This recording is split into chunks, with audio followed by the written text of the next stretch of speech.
और आज हम काराकट लोकसभा क्षेत्र में मौजूद हैं। जब यहाँ आए तो जानकारी मिली कि हमें डेहरी आना चाहिए। वहां पर भी जब हम पहुंचे तो एक पुराने डालमिया कैंपस के पास मेरे ठीक पीछे एक कैंपस है, और पहले कोशिश करेंगे कि वो पुरानी दीवारें आपको दिखा दें कि जिसकी हम बात कर रहे हैं। यहाँ जो ये पीछे दीवार सी बनी हुई है, ये जो तमाम अब बोर्ड लगे हैं, कहीं जो अक्सर होता है कि कोई अगर किसी भी क्षेत्र को, किसी भी परिक्षेत्र को खाली छोड़ दिया जाए तो उसमें कहीं पेड़ आ जाते हैं, कोई चीज आ जाती है।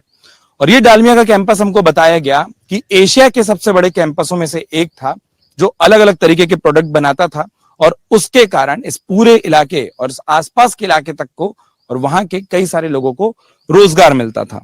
अब ये कैंपस बंद है, तस्वीर हमने आपको दिखा दी, लेकिन इसके बाद अब यहाँ रोजगार से लेकर तमाम क्या साधन है, क्या उसका कोई ऑल्टरनेट सोचा गया? नहीं सोचा गया। आज चाय की चर्चा इसी पर कर लेते हैं, इसी मुद्दे पर कर लेते हैं। बाला साहब, बहुत शुक्रिया हमसे बात करने के लिए। तमाम लोग आपको बाला भैया बोलते हैं, बैठे रहे आराम से। मैं एक चीज जानना चाहता, जहां से मैंने शुरू किया, कि एक ऐसा बहुत बड़ा कैंपस, एक बहुत बड़ा ऐसा क्षेत्र कितने लोगों की आजीविका से जुड़ा होगा, और जब ये बंद हो गया तो उसके बाद क्या उसके कभी कोई ऑल्टरनेट साधन लाने की कोशिश की गई?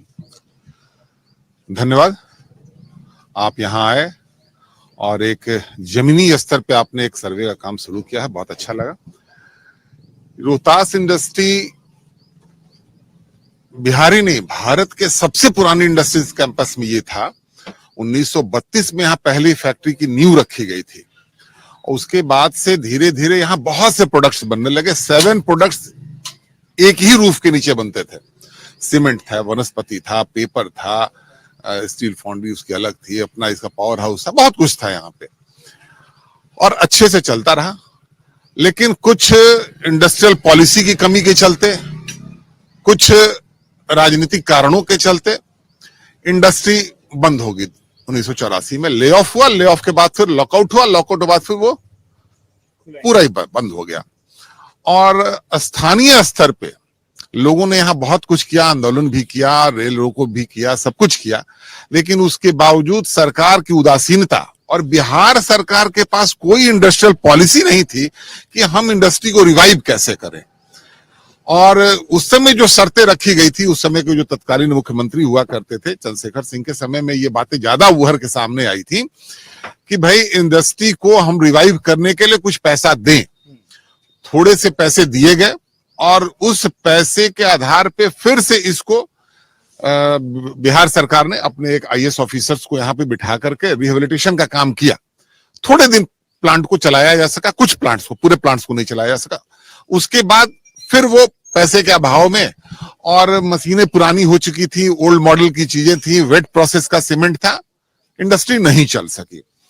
रिवाइवल के लिए सरकार की तरफ से उदासीनता थी। केंद्र में भी कोई ऐसी सरकार नहीं थी जो इसके ऊपर ध्यान दे सकती थी, और धीरे धीरे ये फैक्ट्री लिक्विडेशन में चला गया।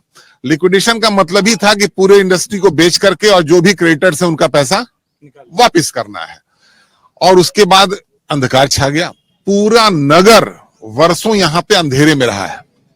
उसके बाद चुनावी मुद्दे को ही लीजिए तो 2009 में, मैं उस समय का चुनावी मुद्दा मानता हूं, 2009 के चुनाव के पूर्व उस समय के लालू प्रसाद यादव जी और सोनिया गांधी जी ने यहां पर आकर करके एक घोषणा की, और इस इंडस्ट्री को रेलवे ने कैंपस को ले, इंडस्ट्री के कैंपस को लिया, नॉट कॉलोनी को नहीं, इंडस्ट्री कैंपस को ले लिया।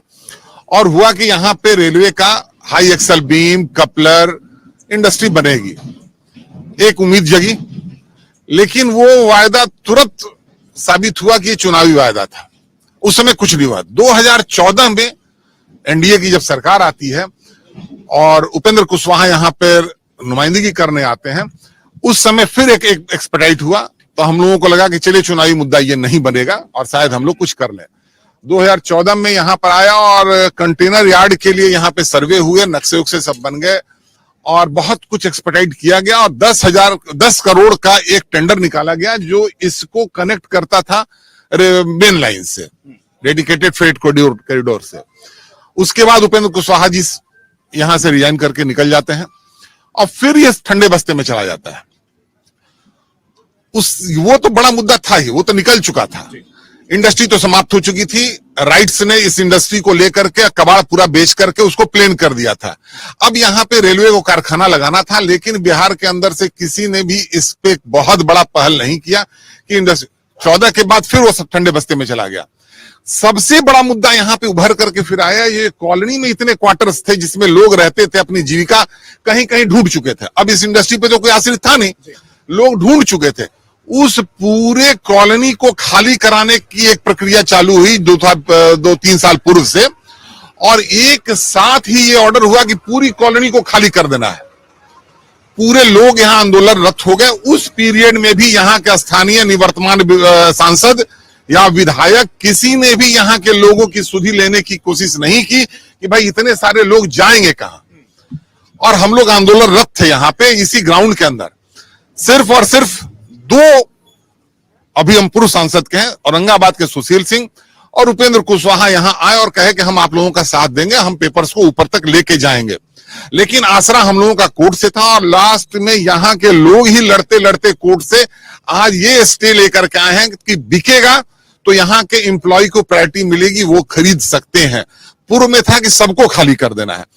तो यहाँ की इंडस्ट्री से जो बातें उभर करके आई कि इसकी उम्मीद तो सबको है कि ये लग जाए, लेकिन प्रयास धरातल पे नहीं हो रहे हैं।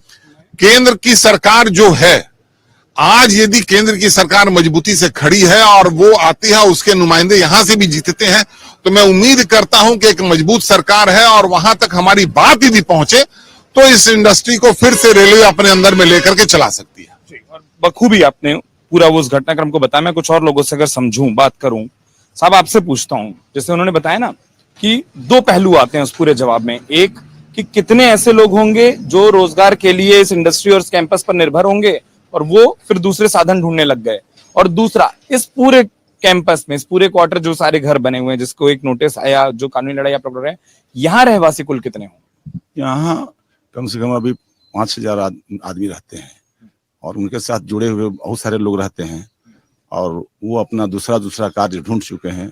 अब उनको फ्लैट खाली कराने का एक ऑर्डर आया जो नियम के खिलाफ भी था, या सरकार एक फैक्ट्री अपने कानून के तहत लेता होगा, तो यही बात है। तो यहाँ बहुत लोग परेशान। मेरा नाम वीरेंद्र सिंह हुआ। सिंह साहब, एक चीज बताइए कि जैसे उन्होंने कहा ना कि कुछ नेता आए, बात की, क्या किसी को लगता है, और हम लोग जब बिहार घूम रहे हैं तो 2 शब्द हम लोग खूब सुन रहे हैं, जिसमें से एक रोजगार है। इतना बड़ा कैंपस जो रोजगार दे सकता है, उसका कोई दूसरा प्रयोग हो सकता है। 2 बार वाला जी ने भी कहा भी कि 2 बार प्रयास हुए रेलवे की तरफ से, लेकिन वो जमीन पर नहीं उतरा। तो क्या वो, जब अभी भी इस बार भी चुनाव है, नेता आते हैं, कोई इस क्षेत्र की, इस चीज की और इस दिक्कत की बात करता है? कोई तो करता ही है, क्योंकि इस बार बात हो रही है और उन्होंने आशा दिया है, और आशा ही एक विश्वास के रूप में जगता है। तो पब्लिक तो विश्वास ही न करेगी, आप आगे क्या करेंगे आपके ऊपर निर्भर करता है। तो एक बार है कि अब जिनकी सरकार बनती है हम उनके साथ जाएं, ताकि ये कुछ हो यहाँ पर आशा के साथ। अब आगे क्या करेगा क्या नहीं करेगा उस प्रतिनिधि के ऊपर निर्भर करती है, और सरकार का जो सोच है इस फैक्ट्री के बारे में उनके ऊपर भी निर्भर करता है। हम लोग तो यही चाहते हैं कि यहाँ फैक्ट्री खुले, लोगों को रोजगार मिले, यहाँ लोग खुशहाली आए इस शहर में। हम लोग को बहुत ये रहता है, एक बार जो कोई आश्वासन देता है तो हम लोग उसके प्रति आशान्वित हो जाते हैं कि ये जरूर में हम लोग के लिए कुछ करेंगे। अगर आप ये वीडियो YouTube पर देख रहे हैं तो हमारे चैनल को सब्सक्राइब करें और बेल आइकन को दबाना ना भूलें। अगर आप Facebook पर ये वीडियो देख रहे हैं तो हमारे पेज को लाइक करें।